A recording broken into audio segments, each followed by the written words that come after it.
across Nigeria. I'm Joke Rogers. On the program today,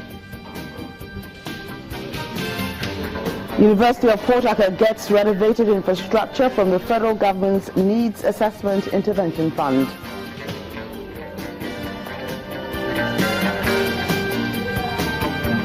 The Lagos State government clamps down on motorcycle operators as Niger State government distributes 100 motorcycles to Agric extension workers.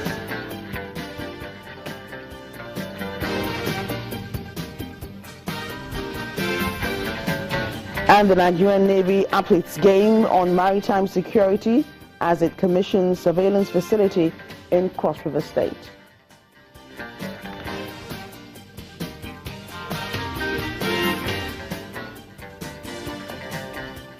We begin in the South, where for the first time in 30 years, the University of Port Harcourt is wearing a new look as the federal government moves to ensure that universities across the country are up to par with their international contemporaries.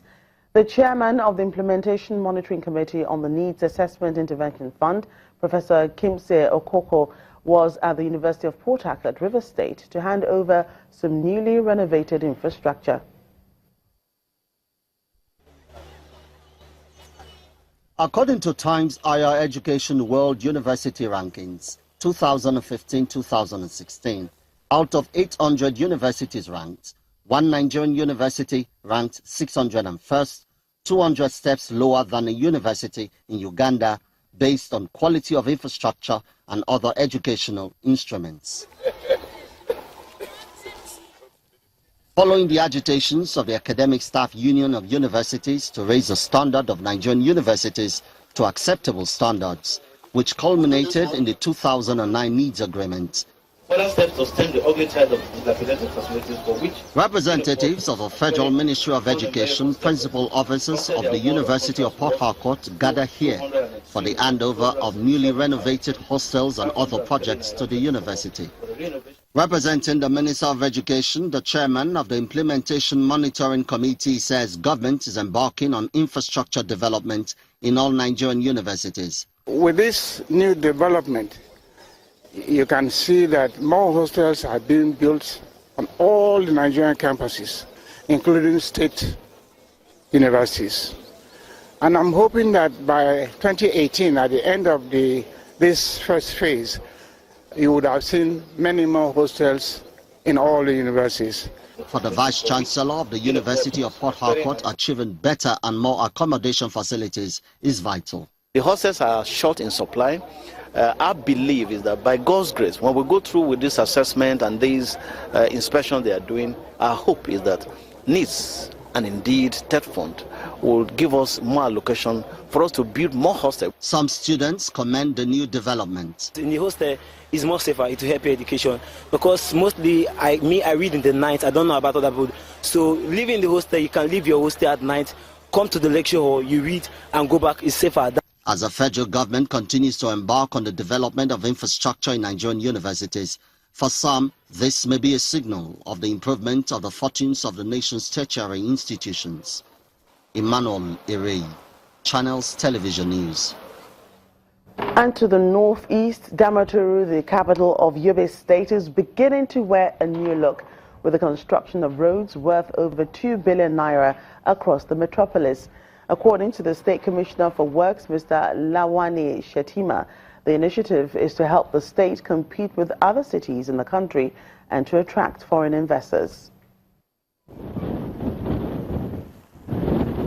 Urban renewal represents one aspect of challenges before most governments. There is also the consequences of urbanization on the environment, which the Yobe state government is giving increased attention in many parts of the state. In Damaturu, the state capital, road projects are springing up across the metropolis. The construction work is divided into groups. Dualization of 5 roundabouts overlay of the 9.5-kilometer dual carriageway across the 4 main roads within the Damaturu metropolis. The road work were divided into 2 groups. The first group, which commences from the main roundabout, are joining the 4 roundabouts across the state capital, that's outskirts of Damaturu. As you see, it commences from Pilgrim's Commission roundabout to the main roundabout, then from the main roundabout coming to Gashua Road roundabout, then the other one adjoining the Gujiba Road around the specialist hospital, then the last one, the Maiduguri Stadium roundabout. While some of the residents applaud the state government's initiative, others are worried about the inconvenience the construction works have brought. Total remodeling of Damaturu sector is one of the best things that will remain in the mind or heart of the people of the Yobe state. Doing this kind of a thing in the day is going to affect the traffic and people going to work and the rest. So such work is supposed to be done in the night. Going forward, the state government insists on giving the state a new look, especially considering the effect of terrorist attacks on its infrastructure, public and private. The fact that we were disturbed by insurgency throughout his period of administration, there's low incoming money or funds from the federation account. All this, never a time His Excellency contemplated to getting any loan from anywhere. In the meantime, the state government knows that if this determination sees it through these projects, the state will be better, as investors are concerned about infrastructure and security in choosing their destination. Activities at the Osun State High Court have been disrupted following a peaceful protest by members of the Nigerian Bar Association. The NBA chairman, Oshobo branch, Mr. Ashafa Sanusi, explains that the protest is to kick against increase in filing fees initiated by the state government without enough notice. As at the time of compiling this report, the chief registrar of the court was not available for comments, but the permanent secretary, Ministry of Justice, says the government will soon make its stand known. The purpose of our gathering here is to protest against the unilateral and arbitrary increment in the filing fee, which the NBA generally is opposing strongly, vehemently.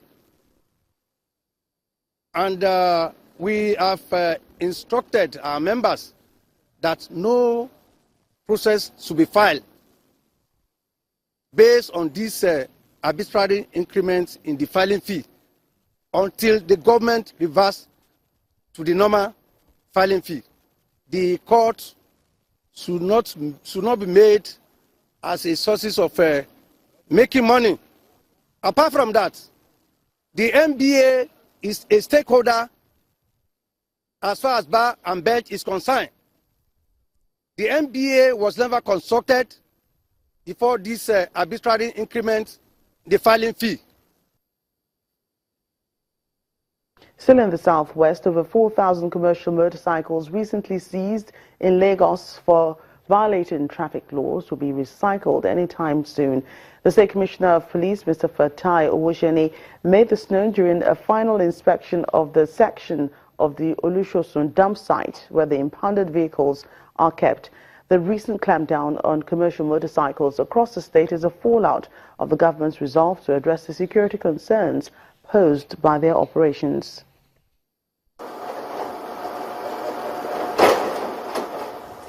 From a distance, it looks like a factory where motorcycles are assembled. A closer look clearly shows the image of motorcycles parked on a section of the Olushosun refuse dump site in Ojota.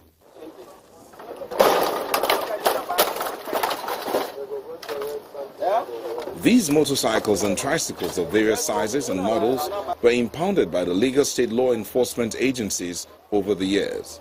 The Lagos Traffic Law 2012 prohibits the operation of commercial motorcycles and tricycles in certain parts of the city and across the state. This is the highest price offenders of the law have to pay. Over 4,000 are set to be crushed and recycled. The Acting Commissioner of Transport and the Commissioner of Police explain that the decision is backed by law. When they are impounded like this, there is a way of dealing with them as per the law. The law has said that they should be recycled and crushed, and that is exactly brushed, recycled, and that is, it's as per the law. It's not as per her dictates. So it is what the law says should be done with those machines that will be done. Besides the operators, the police commissioner says the enforcement will also affect residents who patronize them. There are actually certain areas where the state government had almost concluded that they would do a total ban of motorcycles. And one of those areas is within Lekki VI axis.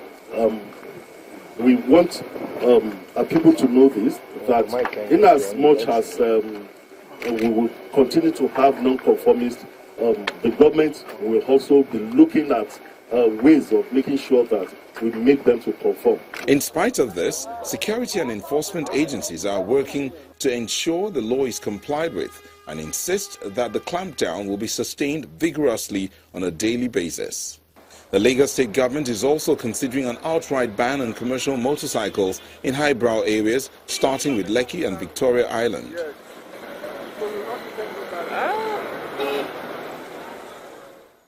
When news across Nigeria returns, the Niger State government distributes motorcycles to CBN extension workers.